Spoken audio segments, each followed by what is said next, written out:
My name is Aimee St-Pierre, and I'm the editor-at-large with New York Nonprofit Media. And I'm here in the CEO corner with Ronald Richter, who is a former commissioner of the Agency for Children's Services, and most recently is the CEO of the Jewish Child Care Association. Is that since March? Is that? That's correct. Great. No, actually since May. Since May? Since May of 2015. Wonderful. So JCCA, as I understand, $110 million budget? That's correct. About right. And 40 programs serving vulnerable children in New York City, Westchester, and Long Island. Correct. And as I understand, approaching your 194th birthday as an organization. That's true as well. Wonderful. I would love to just have the opportunity to talk with you a little bit about some of the new programs and new developments that you're working on with JCCA. In particular, I understand you're in the midst of a rebranding process? We are. Could you walk us through a little bit about how that started, what prompted it, and what you're looking to say about your identity in this new branding? Sure. So as you just pointed out, we are approaching our 200th anniversary. Wow. And as I think we are into our second decade of the 2000s, I think that JCCA is looking at ourselves as an organization that is always evolving. And as you pointed out, as we enter 2016, we're opening a Center for Healing to leverage our expertise working with commercially sexually exploited children. We are an organization that has really focused on evidence-based practice, so using models in prevention and in foster care that have research behind them. And part of our rebranding is really about communicating to our clients and our donors and the people who work for us that we are a modern agency, that even though we're approaching 200 years, we are an organization that is always looking to remain on the cutting edge. And so the rebranding is not just about becoming what we're already known as, which is JCCA as opposed to Jewish Child Care Association, but it's also a new look. It's a really modern logo, and I think importantly, we are introducing a new tagline, which is a beautiful tagline, repair the world, child by child. So it's sort of a call to action, which is, I think, also part of JCCA's social justice mission, which we're renewing, and it is an opportunity for us to say to the New York metropolitan area that we are part of trying to inform the conversation about justice for our young people and their families, that we are constantly renewing our commitment to making life better for the most disadvantaged children, and this is an opportunity to introduce a new look and a new tagline that says in 2016, as we approach sort of the 6 years leading up to our bicentennial, that we are here and we are active and we are modern and we are prepared to go forth for another 200 years. Wonderful. And so I understand there's some new partnerships that are part of that as well? Yeah. So, you know, part of my, I think, opportunity at JCCA is that I do come from a few years at the Administration for Children's Services. I was the commissioner for the last few years of Mayor Bloomberg's term. And I was a deputy commissioner for a stretch of time during Mayor Bloomberg's administration. I also served as a family court judge in Queens County, perhaps the most diverse county in the world, certainly the United States, where our two international airports are located, and an extraordinary stream of new Americans come to the United States through those airports. And part of what I think an organization like JCCA needs to do and can do is take advantage of New York's breadth of extraordinary agencies. So we have undertaken to leverage some of the relationships I've had the good fortune of developing over the years to help our kids. So for example, I reached out to John Jay, where I've had an opportunity to get to know President Jeremy Travis over the years, and asked him to help us look at social justice issues for our children. And he was incredibly generous, and we are actually figuring out how JCCA's staff and John Jay's professors can work together to look at ways in which we can partner to ensure that our kids at the Brooklyn Democracy Academy, which is a transfer school where we provide social services, how there might be opportunities for them to go to John Jay, and how John Jay Fellows might be able to work in our programs to learn about social work and child welfare and create a partnership. I reached out to the Bellevue Adolescent and Child Psychiatry Unit, where we did some work while I was at ACS that continues now in juvenile detention, try to figure out if their expertise can be leveraged on our campus in Pleasantville to help children at Edenwald who have an IQ of between 50 and 75. Focus on how we can use best practices with children there who are also emotionally disturbed, abused and neglected, many of them on the autism spectrum. Children who are beautiful and who we want to care for in the best way possible, but who have come into our world with extraordinary disadvantages. You've got Bellevue, which has one of the finest reputations and staffs in the world to take care of these young people. Bellevue has already treated some of these young people, so that is an obvious linkage that we are making.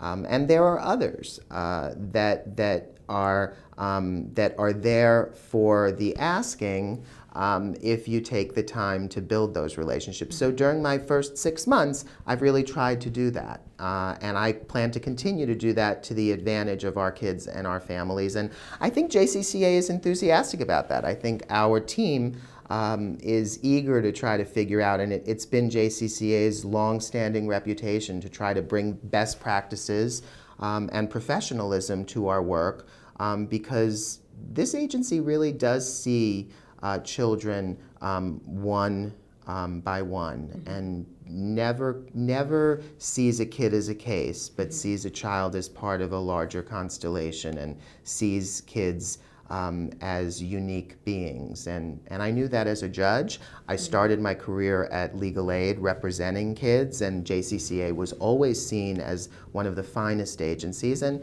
that's because of this.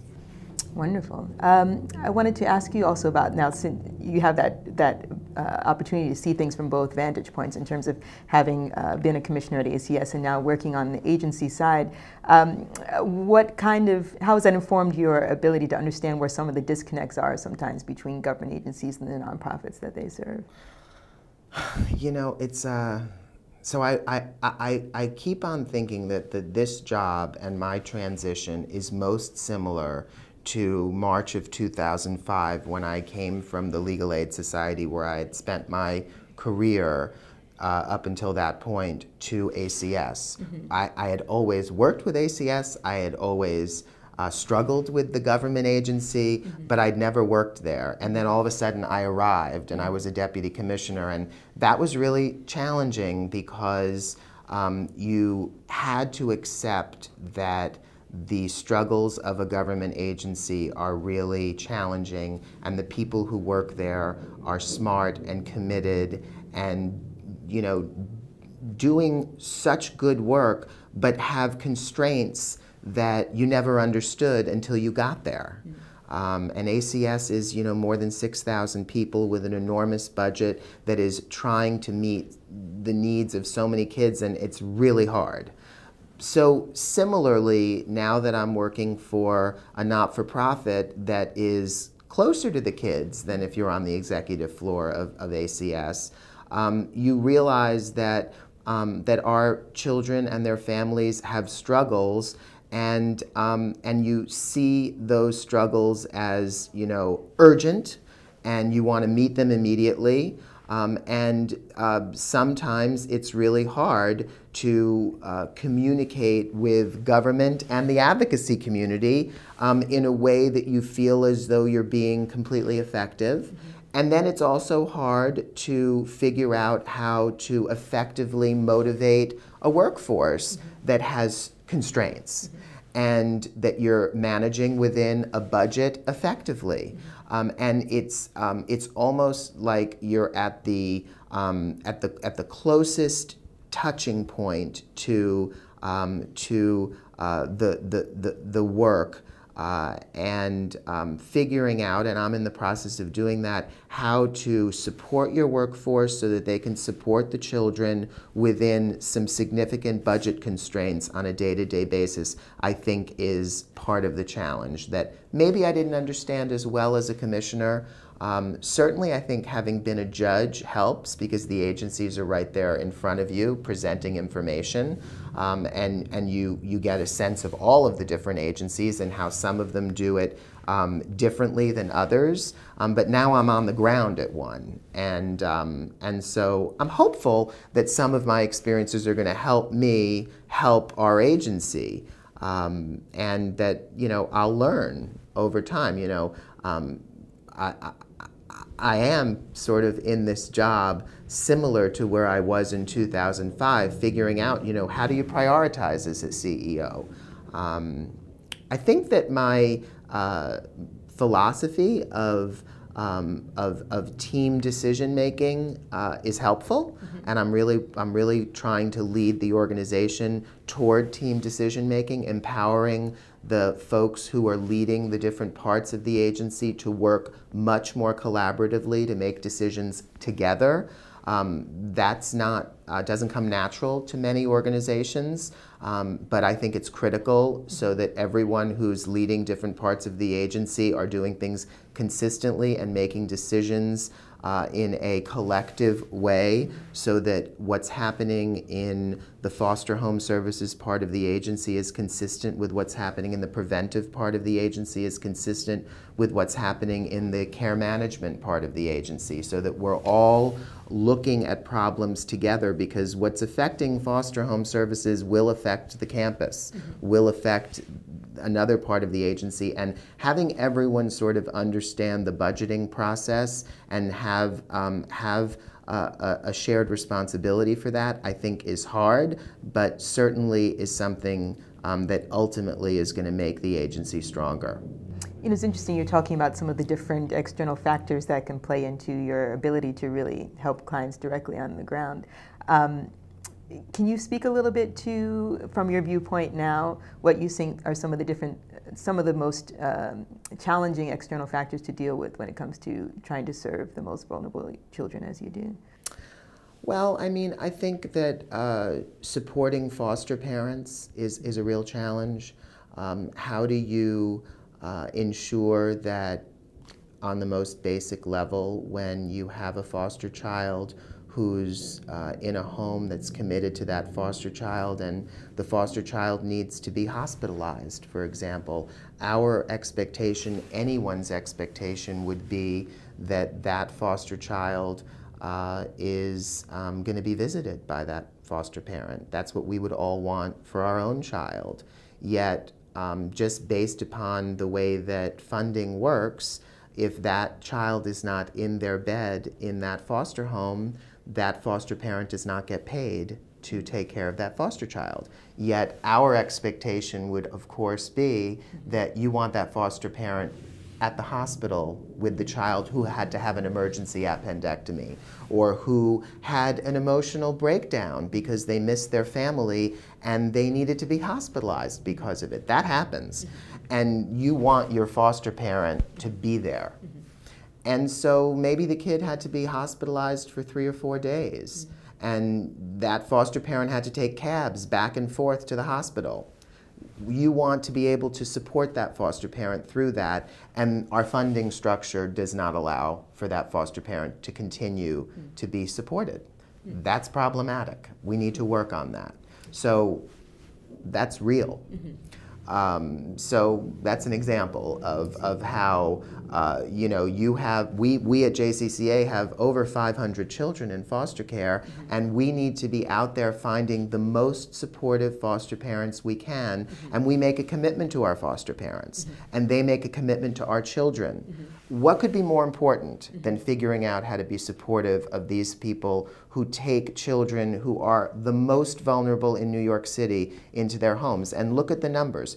In the early 1990s, we had almost 50,000 children in foster care in New York City. Today, the number is under 11,000. So we need fewer foster parents, you would conclude. We should be taking such extraordinary care of our foster parents. And I think our foster parents would say that JCCA does a pretty good job.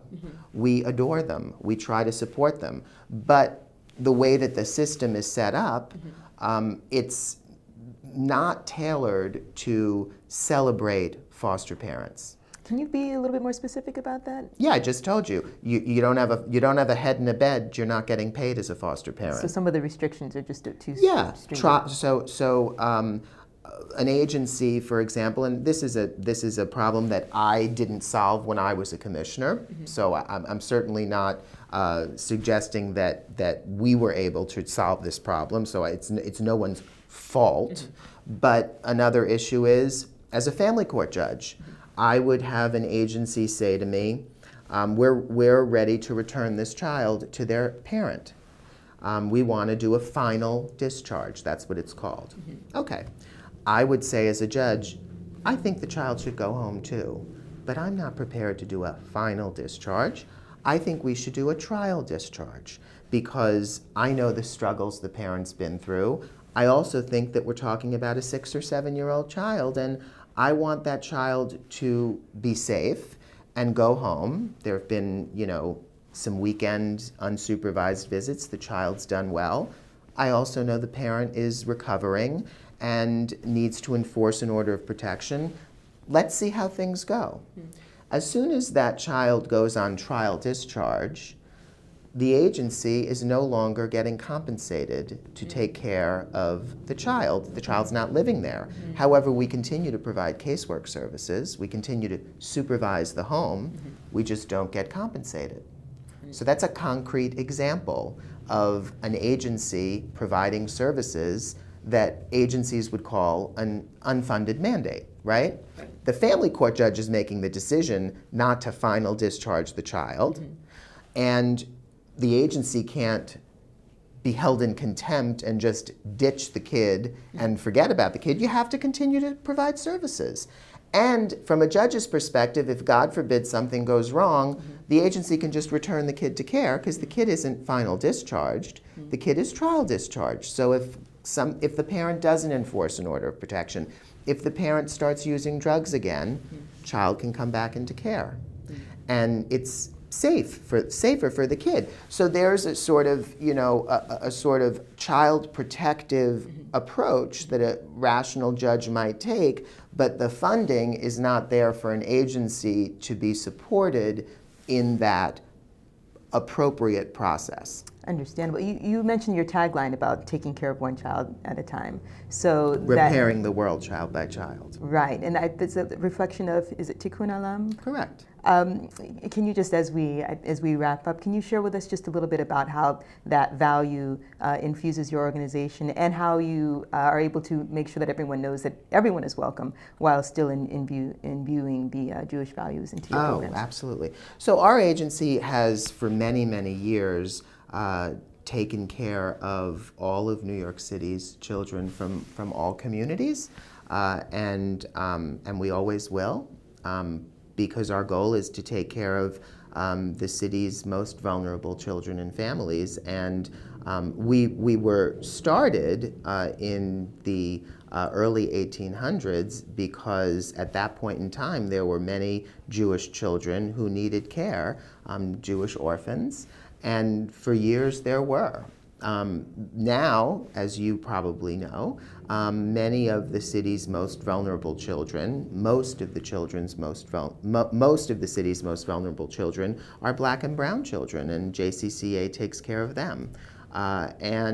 And our notion of tikkun olam, which is repairing the world, child by child for us, is, I think, what I was talking about earlier, which is this idea that each child is seen as an individual, their families are seen as unique, and our goal is to treat them with respect and integrity.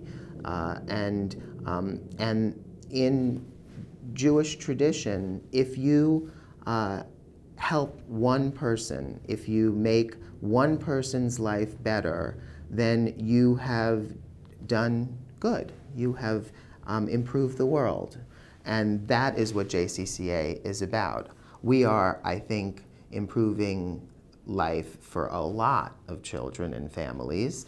But if each of our staff members is improving life, if each of our donors is helping us improve the life of one kid, it's, it is improving the world. Thank you again for coming by, and that ends our conversation with Ronald Richter. And this is Aimee St. Pierre with New York Nonprofit Media in the CEO Corner.